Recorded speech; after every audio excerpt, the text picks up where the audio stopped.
Bismillahirrahmanirrahim. Assalamualaikum warahmatullahi wabarakatuh. Kembali lagi di Anissa Channel. Kali ini kita akan membahas materi tentang kebalikan teorema Pythagoras untuk menentukan jenis segitiga. Sebelumnya jangan lupa like dan subscribe ya. Nah, kebalikan teorema Pythagoras menyatakan bahwa untuk setiap segitiga, jika jumlah kuadrat panjang dua sisi yang saling tegak lurus sama dengan kuadrat panjang sisi miring, maka segitiga tersebut merupakan segitiga siku-siku. Nah, perhatikan ketiga gambar segitiga ini.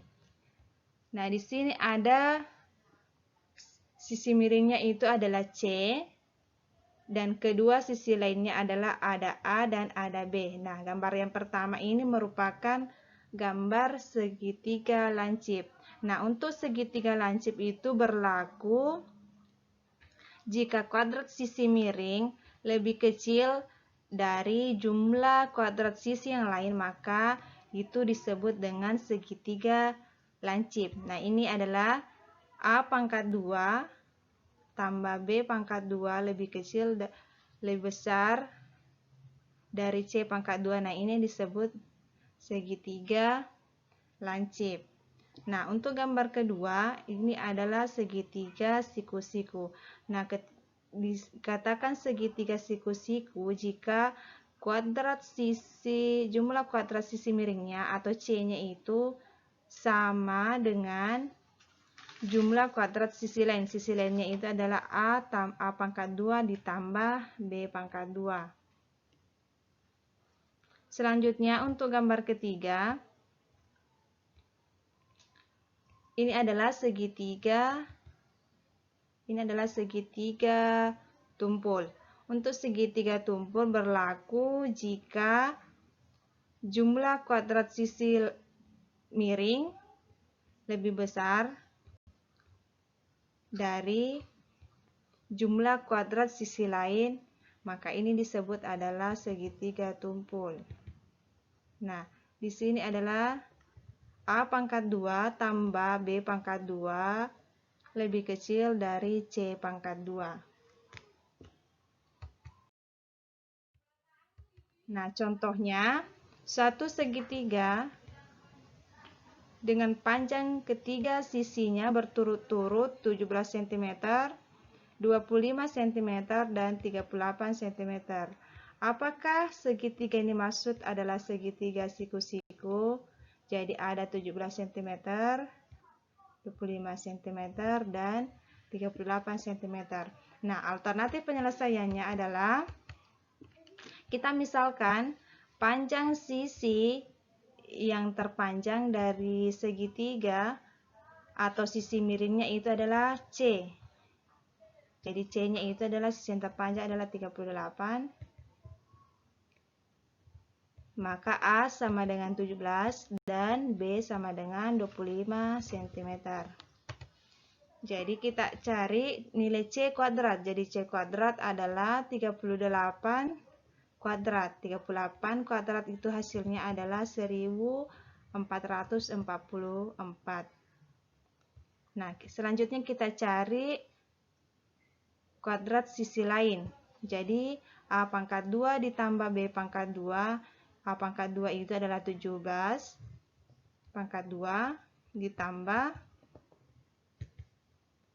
25 pangkat 2. Jadi hasilnya itu 17 pangkat 2 itu adalah 289. Kemudian 25 pangkat 2 itu hasilnya 625. Jadi kita jumlahkan 289 ditambah 625, hasilnya itu adalah 914. Nah, di sini kita bisa melihat bahwa nilai C-nya lebih besar, nilai C kuadrat atau sisi miringnya itu lebih besar dari kuadrat sisi lain. Jadi ini bisa dikatakan bahwa ini bukan segitiga siku-siku, karena C kuadrat tidak sama dengan A pangkat 2 tambah B pangkat 2, bahwa ini bukan segitiga siku-siku. Karena C kuadrat lebih besar, ini ya, C pangkat 2 lebih besar dari A pangkat 2 tambah B pangkat 2, maka segitiga ini disebut segitiga tumpul.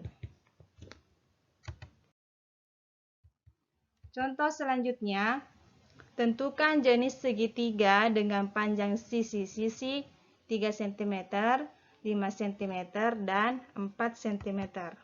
Nah, alternatif penyelesaiannya yang pertama, kita misalkan C sama dengan panjang sisi miring.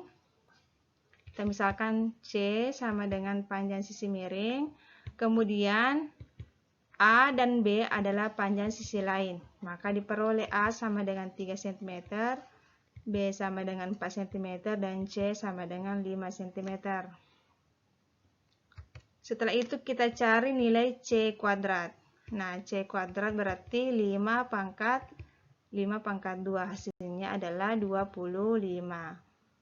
Kemudian kita cari panjang kuadrat sisi lain. Berarti A pangkat 2 tambah B pangkat 2 berarti 3 pangkat 2 ditambah 4 pangkat 2. 3 pangkat 2 hasilnya 9. 4 pangkat 2 hasilnya 16. Kemudian 9 tambah 16 hasilnya adalah 25. Dari sini kita bisa melihat bahwa C pangkat 2 ini hasilnya sama dengan A pangkat 2 tambah B pangkat 2. Hasilnya sama 25. Jadi ini bisa dikatakan bahwa 5 pangkat 2 sama dengan 3 pangkat 2 tambah 4 pangkat 2, atau C pangkat 2 sama dengan A pangkat 2 tambah B pangkat 2, maka segitiga ini termasuk jenis segitiga siku-siku. Nah, untuk menguji pemahaman kalian, ini ada latihan untuk 2 nomor, silakan dikerja di buku tugasnya.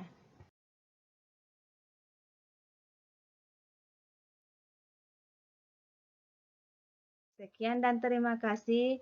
Assalamualaikum warahmatullahi wabarakatuh.